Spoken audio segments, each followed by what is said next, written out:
हम सबका मार्गदर्शन करने की कृपा करें आदरणीय प्रधानमंत्री जी।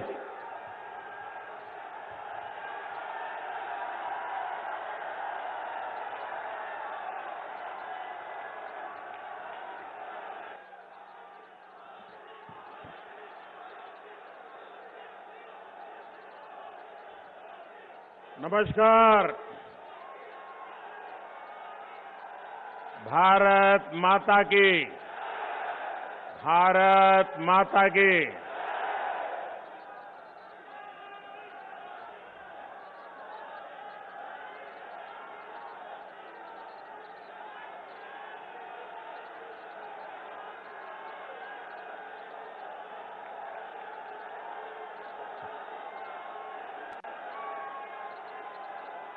मैं सोच रहा था, इतने दिनों से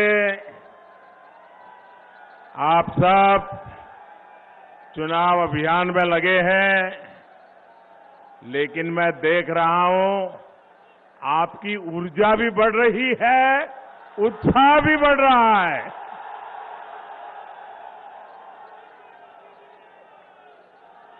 दिसंबर महीने में मैं कानपुर शहर में मेट्रो का लोकार्पण करने के लिए आया था और मैंने देखा हजारों हजारों लोग, माताएं बहनें मुझे आशीर्वाद देने के लिए आए हुए थे। आज कानपुर देहात भी हम सभी पर ऐसा ही स्नेह दिखा रहा है। आपका ये प्यार ही मुझे निरंतर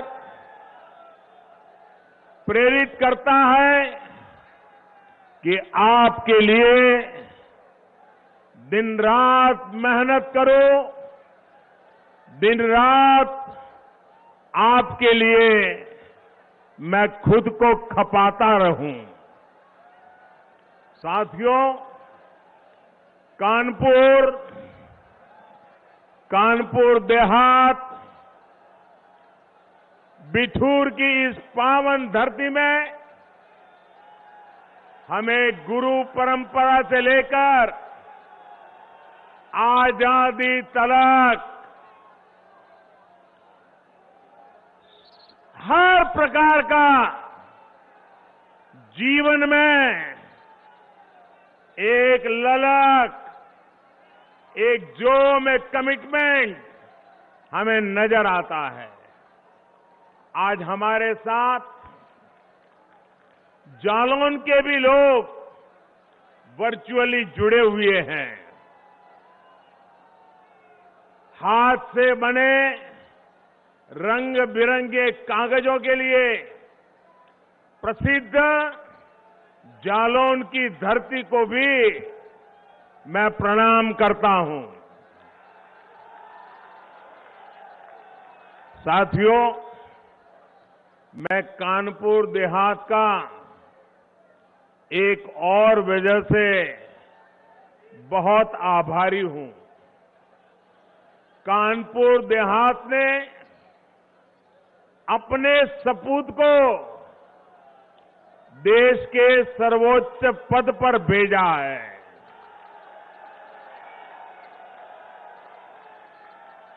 मैं जब भी हमारे आदरणीय राष्ट्रपति जी से मिलने जाता हूं तो वो मुझसे आप लोगों के बारे में, कानपुर देहात जिले के जीवन के बारे में इतनी बातें बताते हैं, उनके दिल में आपके लिए जो प्यार है वो उनकी बातों में आसानी से समझ में आता है।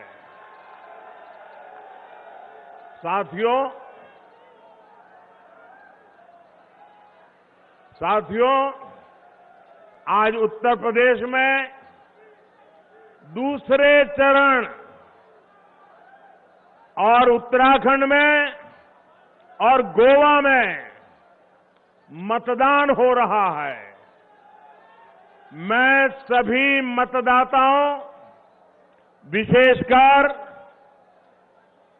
फर्स्ट टाइम वोटर्स से आग्रह करता हूं कि ज्यादा से ज्यादा संख्या में वोट देने का उनका ये पहली बार मौका, उस मौके को जाने न दें, ताकि अपने जीवन में उनको याद रहेगा कि कितनी छोटी उम्र में पहला वोट डाला था।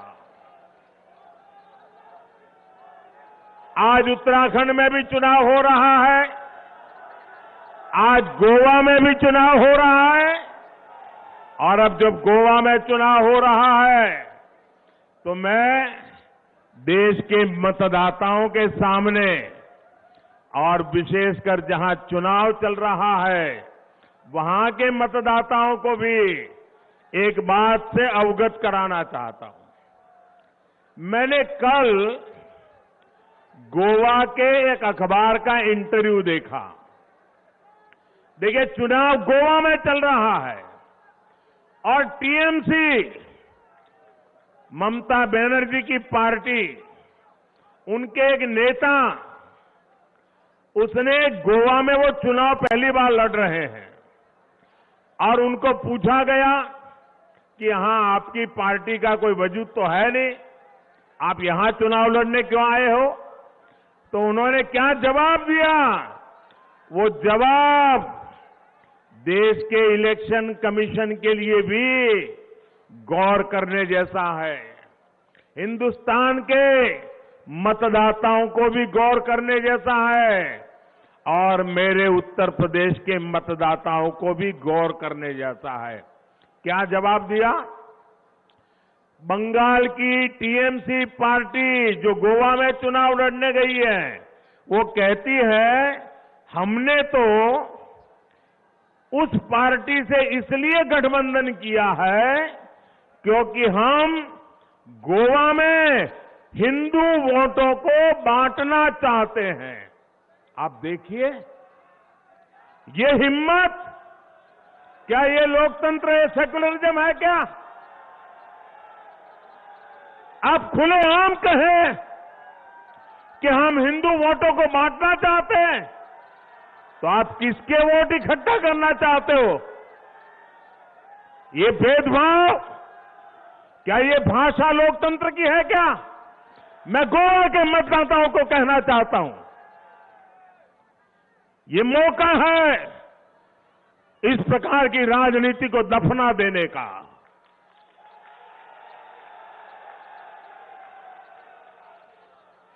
मेरे प्यारे साथियों, उत्तर प्रदेश में दूसरा चरण का जो ट्रेंड आया है, और पहले चरण की वोटिंग जो हुई है, इसने 4 बातें बहुत साफ कर दी है। पहला, भाजपा की सरकार, योगी जी की सरकार फिर से आ रही है, जोर शोर से आ रही है, गाजे बाजे के साथ आ रही है।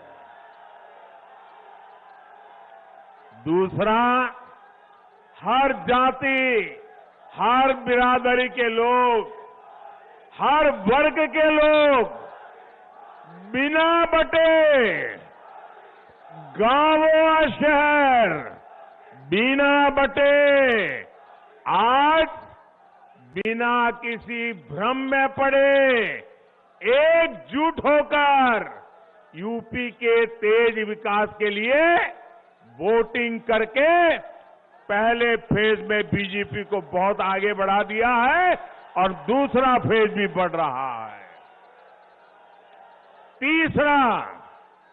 तीसरा, हमारी माताओं बहनों ने, हमारी बेटियां ने बीजेपी की जीत का झंडा खुद उठा लिया है।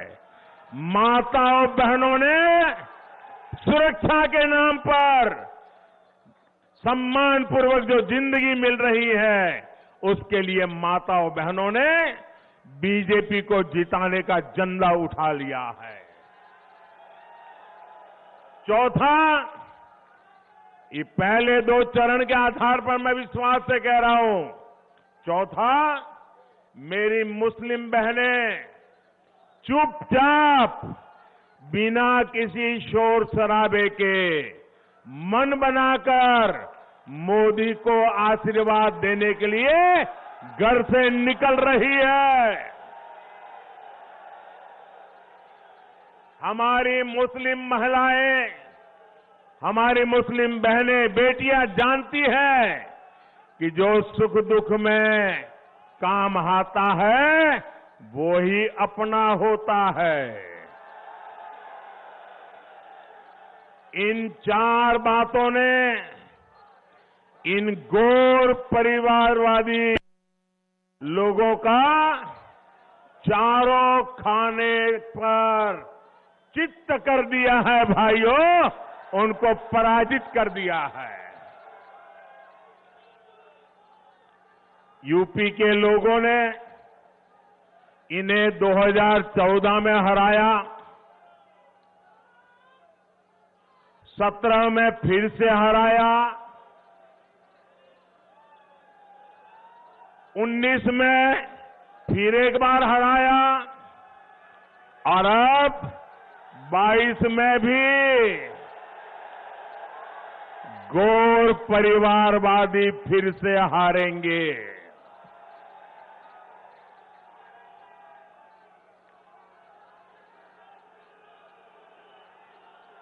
इस बार उत्तर प्रदेश में रंगों वाली होली 10 दिन पहले ही मनाई जाएगी। 10 मार्च को ही जब चुनाव नतीजे आएंगे, धूमधाम से रंगों वाली होली शुरू हो जाएगी।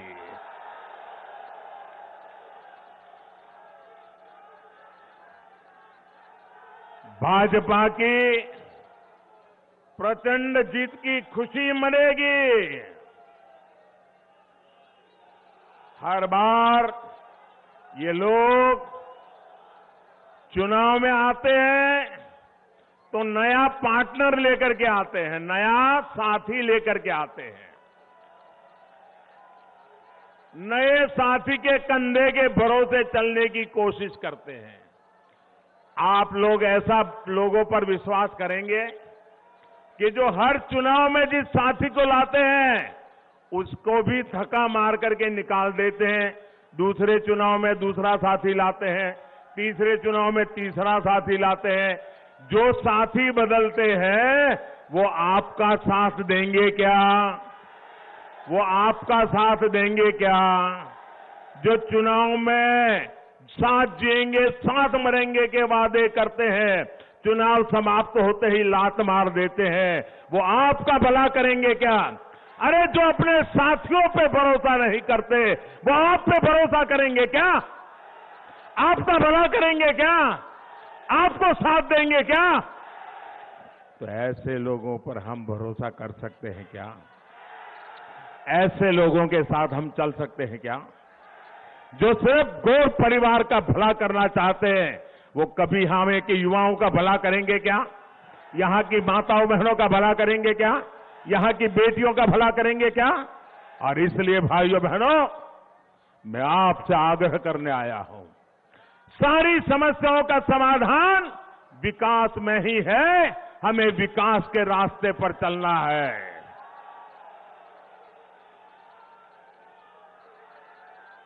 मतदाताओं को गुमराह करते हैं और पराजय के बाद में हार का ठिकरा जिसको साथ में ले आए हैं ना, उसी पे गले पर मर देते हैं जी।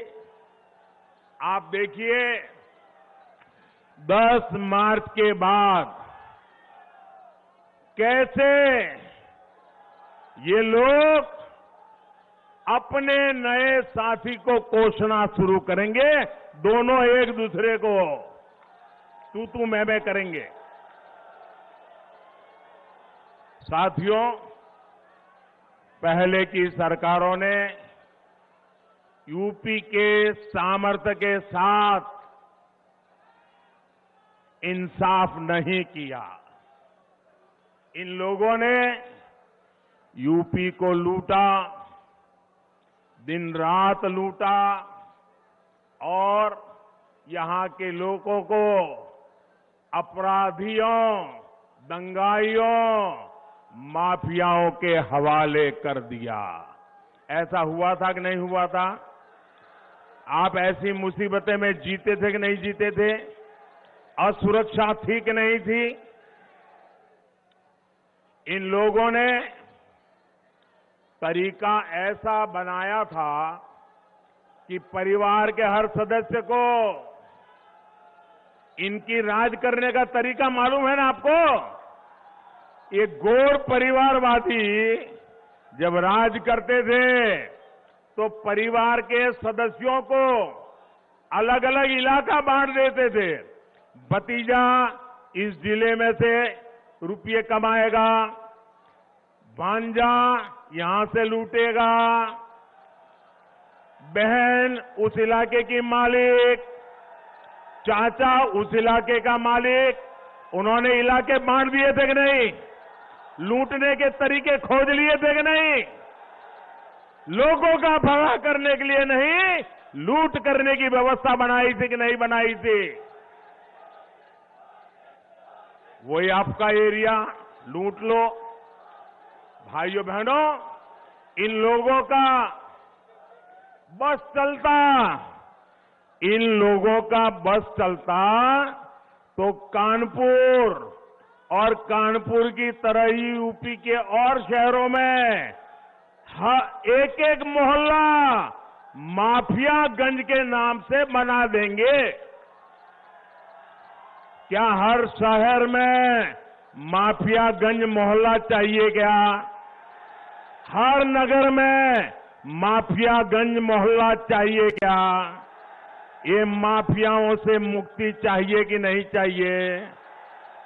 याद करिए, पहले किस तरह गरीब के, मध्यम वर्ग के, व्यापारी कारोबारी के घरों पर, जमीनों पर अवैध कब्जा हो जाता था। योगी जी की सरकार ने इन भू माफियाओं पर ऐसी शक्ति दिखाई कि उनकी माफियागिरी आखिरी सांसें गिन रही है। उनकी माफियागिरी आखिरी सांसें गिर रही है। अगर उनको सपा जैसा डॉक्टर मिल गया तो फिर से सांसें दौड़ने लग जाएगी। अब ये परिवारवादी इन माफियाओं को नई ताकत देने का बहाना ढूंढ रहे हैं, इसलिए उनको सरकार चाहिए। आपने देखा कि बीते कुछ दिनों में कितने ही वीडियो निकले हैं। आपने देखा होगा वीडियो, इनके गुंडों ने उनकी जो वीडियो आई है, उन्होंने पत्रकारों को भी छोड़ा नहीं है। भाइयों बहनों, पत्रकारों को भी बुरी तरह से पीटा है, क्योंकि उस पत्रकार ने सच बोलने की हिम्मत दिखाई है। यूपी के लोगों को इनसे सतर्क रहना है। इन लोगों का सरकार भी लौटने नहीं देनी है। भाइयों और बहनों, गरीब का कल्याण,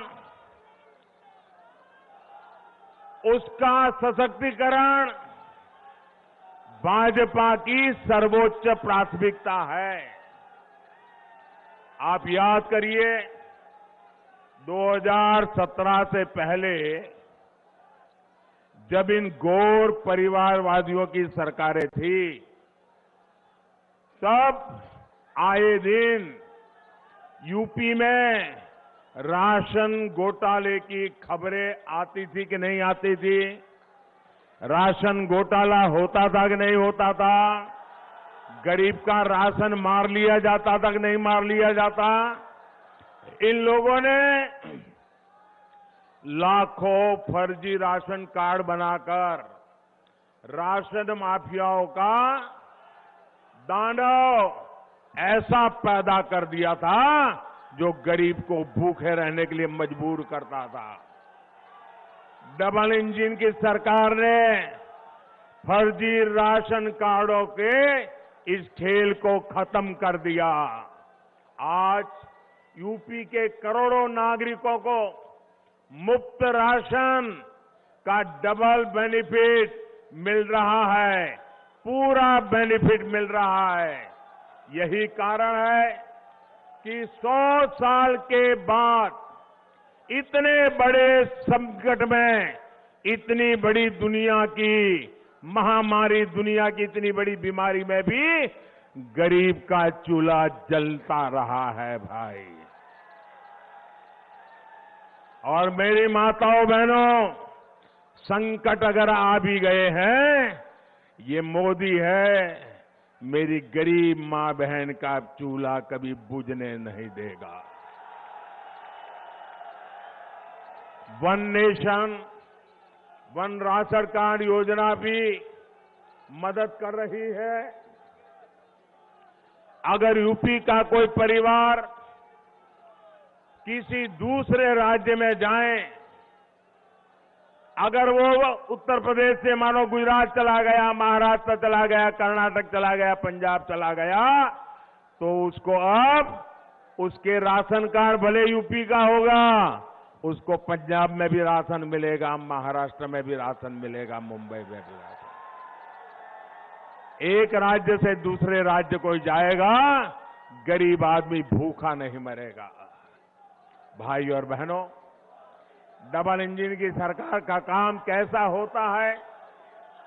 एक गरीबों को पक्के आवास की योजना में भी दिखता है। पहले की सरकार ने पूरे कार्यकाल में गरीबों के लिए घर बनाने में कितनी उदासीनता रखी। मुझे बताइए, भारत सरकार पैसे भेजे, गरीब को घर चाहिए, मोदी घर बनाना चाहता है, लेकिन 2014 में यहां ऐसी सरकार थी, वो गरीबों के लिए घर बनाने के लिए तैयार नहीं थी। ये योगी जी की सरकार बनने के बाद काम हुआ और मुझे खुशी है, हमने जो पैसा दिल्ली से भेजा, पाई पाई का उपयोग हुआ और उत्तर प्रदेश में 34 लाख, आंकड़ा सुन लीजिए भैया, 34 लाख पक्के घर गरीबों को बना करके दिए गए। 34 लाख।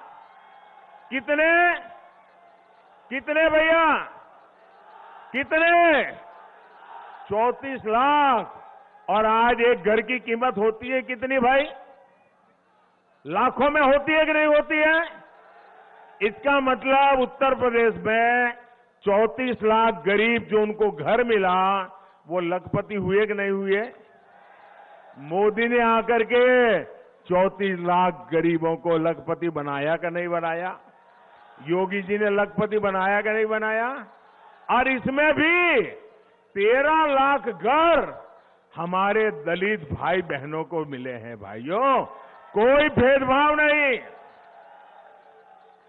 भाइयों और बहनों, गौर परिवारवादियों ने उत्तर प्रदेश की महिलाओं की कभी इज्जत नहीं की, कभी उनका दुख दर्द नहीं समझा।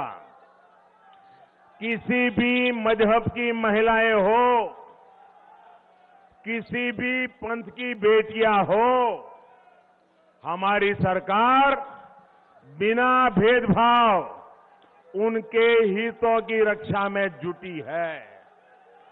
जन धन बैंक खाते खुले, सबसे ज्यादा लाभ बेटियों को हुआ। मुद्रा योजना हो, सबसे अधिक लोन बेटियों को मिले।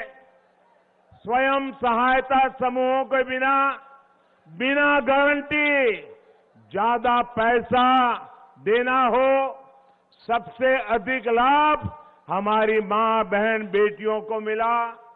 नल से जल हो, बेटियों की सुविधा सबसे अधिक बढ़ी। घर घर शौचालय बने, इज्जत घर बने, तो बहनों बेटियों को अपमान से, पीड़ा से मुक्ति दिलाने का काम भी मोदी और योगी सरकार ने किया।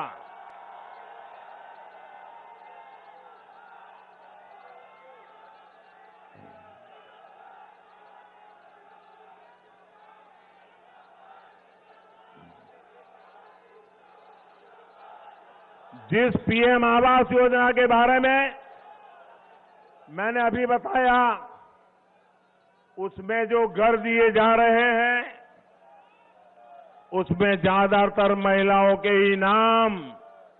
और सबसे बड़ी बात, योगी जी की सरकार की शक्ति से मनचलों, गुंडों, दबंगों, दंगाइयों में जो डर पैदा हुआ है, वो हमारी बहन बेटियों के हौसले को बुलंद करने में बहुत उपयोगी है। और इसलिए यूपी की हर बहन बेटी कह रही है, यूपी के लिए योगी उपयोगी है। और साथियों, महिलाओं के लिए जो काम हमारी सरकार ने किया है, उसकी बहुत बड़ी लाभार्थी मुस्लिम बहन बेटियां भी हैं। हमारी मुस्लिम बेटियों को भी पढ़ाई के लिए जाते समय रास्ते के मनचलों की वजह से बहुत दिक्कत होती थी। जब यूपी में अपराधी कंट्रोल में आए, तो इसका लाभ मुस्लिम बहन बेटियों को भी मिला। मुझे खुशी है कि पिछले 7 सालों में स्कूल में, कॉलेजों में मुस्लिम बेटियों की संख्या भी बढ़ रही है। मेरा निरंतर प्रयास रहा है कि कैसे अपनी मुस्लिम बहन बेटियों का जीवन मैं आसान बना सकूं। आप कल्पना कर सकते हैं, आप जरा कल्पना करिए, हर पुरुष कल्पना करे। मैं जो बात बताता हूं, मैं मुसलमान पुरुषों की भी कहता हूं, आप जरा कल्पना कीजिए। मायके से अगर औरत खाली हाथ लौटती है, तो फटाक से 3 तलाक दे दिया जाए। ससुराल से पत्नी बाइक लेकर के नहीं भाई, तो 3 तलाक दे दी जाए। ससुराल से अपनी पत्नी सोने की चेन लेकर के नहीं आई, तो 3 तलाक दे दो। घड़ी मंगवाई, घड़ी नहीं आई, 3 तलाक दे दो। मोबाइल मंगवाया, मोबाइल नहीं आया, 3 तलाक दे दो। कोई भी छोटी सी बात पर तलाक तलाक तलाक कहकर मुस्लिम महिलाओं का पूरा जीवन बर्बाद हो जाता था। और सिर्फ उस मुस्लिम महिला का ही नहीं, आप उस बेटी के पिता का दर्द समझिए, उस बेटी की मां का दर्द समझिए। जब बेटी वापस चली आए, तो उसके मन पर कितनी गुजरती होगी। वो हमेशा इस डर में जीती थी कि कहीं बेटी 3 तलाक ना हो जाए। साथियों, आज देश की हर मुस्लिम बहन बेटी के पास 3 तलाक के खिलाफ कानून की सुरक्षा हमने दी है। एक रिपोर्ट में सामने आया है 3 तलाक का कानून बनने के बाद यूपी की हजारों बेटियों का घर टूटने से बचा है, तबाह होने से बचा है। मेरी बहन बेटियां बच गई है और उनके मायके वाले भी बच गए हैं। गौर परिवारवादियों ने किसानों और खासकर छोटे किसानों को भी हमेशा धोखा दिया है। ऐसे छोटे किसानों की चिंता पूरे देश में सिर्फ और सिर्फ भारतीय जनता पार्टी कर रही है। हमने छोटे किसानों के लिए पीएम किसान सम्मान निधि शुरू की, उसके बैंक खाते में सीधे पैसे भेजना शुरू किया। हमने फसल बीमा के नियमों में बदलाव किया, उनके लिए विशेष हमने पेंशन योजना शुरू की। हम किसानों के क्रेडिट कार्ड के दायरों को बढ़ा करके पशुपालन करने वालों को, मछली पालन करने वालों को भी हमने किसान क्रेडिट कार्ड का लाभ दिया। हम उत्तर प्रदेश में डेयरी सेक्टर को भी तेजी से विस्तार कर रहे हैं। ये डेयरी प्लांट अपनी बिजली की जरूरत गोबर से बनी बायोगैस से पूरी कर सके, इसकी भी व्यवस्था की जा रही है। इससे किसान को आय का एक और अतिरिक्त विकल्प मिलेगा और दूध न देने वाले पशुओं का उनको गोबर बेच करके भी कमाई का एक नया विकल्प हम पूरे उत्तर प्रदेश में देने जा रहे हैं। बूढ़ा पशु भी किसान को, पशुपालक को आय कराएगा। योगी जी की सरकार पहले ही ऐसे बेसहारा पशुओं के लिए गौशालाओं के निर्माण में पूरी ईमानदारी से काम कर रही है। 10 मार्च को दोबारा सरकार बनने के बाद इस अभियान को और गति दी जाएगी ताकि किसानों को कोई दिक्कत न हो। भाइयों और बहनों,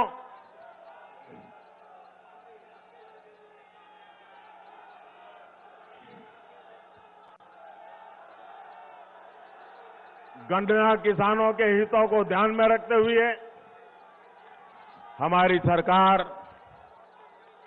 बायोफ्यूल के इस्तेमाल को भी लगातार बढ़ा रही है। यूपी के किसानों को हजारों सोलर पंप ये भी हम मुहैया करा रहे हैं। जब खेत में ही सोलर पावर से बिजली पैदा होगी तो आप अंदाज कर सकते हैं कि किसान का कितना लाभ होने वाला है, कितना पैसा बचने वाला है।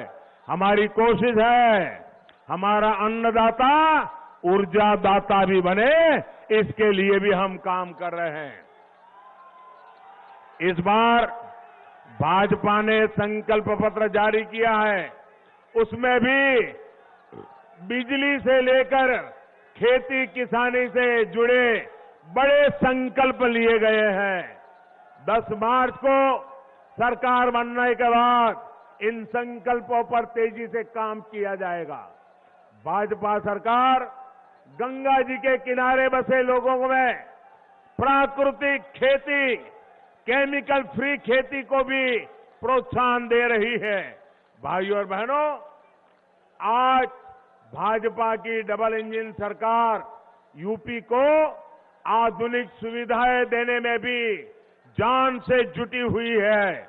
आप सोचिए, अगर इनकी सरकार होती तो यहां से गुजरने वाले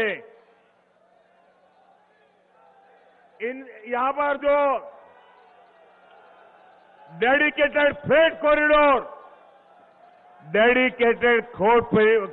कॉरिडोर इतनी तेजी से आगे बढ़ता क्या? अगर इनकी सरकार होती तो क्या पूर्वांचल एक्सप्रेसवे, बुंदेलखंड एक्सप्रेसवे इतनी तेजी से काम कर पाता क्या? कोरोना काल में भी कानपुर मेट्रो पर कितनी तेजी से काम किया गया, ये आपने भी देखा है। इनके रहते क्या यहां डिफेंस कॉरिडोर के निर्माण संभव हो पाते? इन लोगों ने जो फिरौती का, गुंडागर्दी का, कर्फ्यू का माहौल यहां बनाया था, दंगों का माहौल यहां बनाया था, लगभग कौन यहां निवेश करने आता?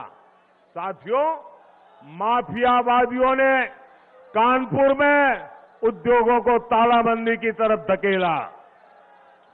डबल इंजन सरकार कानपुर में मेगा लेदर पार्क बना रही है।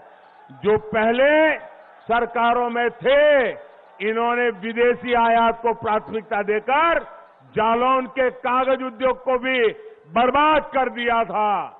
लेकिन योगी जी की सरकार ने कागज उद्योग के साथ जालौन के मटर को भी वैश्विक पहचान दिलाने के लिए कदम उठाए हैं।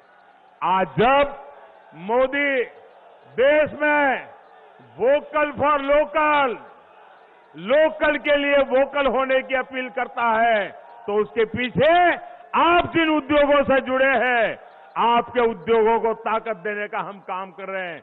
कुटीर उद्योगों का सामर्थ्य बढ़ाने के लिए काम कर रहे हैं। सबका साथ, सबका विकास, यही हमारा मंत्र है, यही हमारा संकल्प है। लेकिन इसके लिए सबका प्रयास भी आवश्यक है। आपके एक एक वोट का योगदान बहुत आवश्यक है। इसलिए याद रखिए भाइयों बहनों, आज इस सभा के बाद आप घर घर जाएंगे। आप इस सभा के बाद घर घर जाएंगे, घर घर जाएंगे, घर घर जाएंगे, हर परिवार को मतदान के लिए समझाएंगे, ज्यादा से ज्यादा मतदान करवाएंगे, भाजपा के कमल पे वोट डलवाएंगे, योगी जी की सरकार बनाएंगे, पक्का करेंगे। कमल निशान, कमल निशान, कमल निशान, ये घर घर पहुंचाएंगे। पहले मतदान, फिर जलपान, और कोई काम पहले नहीं करेंगे, पहले मतदान करेंगे। आप सबका बहुत बहुत आभार, बहुत बहुत धन्यवाद। भारत माता की, भारत माता की, भारत माता की। जो इस चुनाव में उम्मीदवार है वो जरा आगे आ जाए, जो उम्मीदवार है, और योगी जी आगे आ जाए। जो उम्मीदवार है आगे आ जाए, योगी जी आगे आ जाए।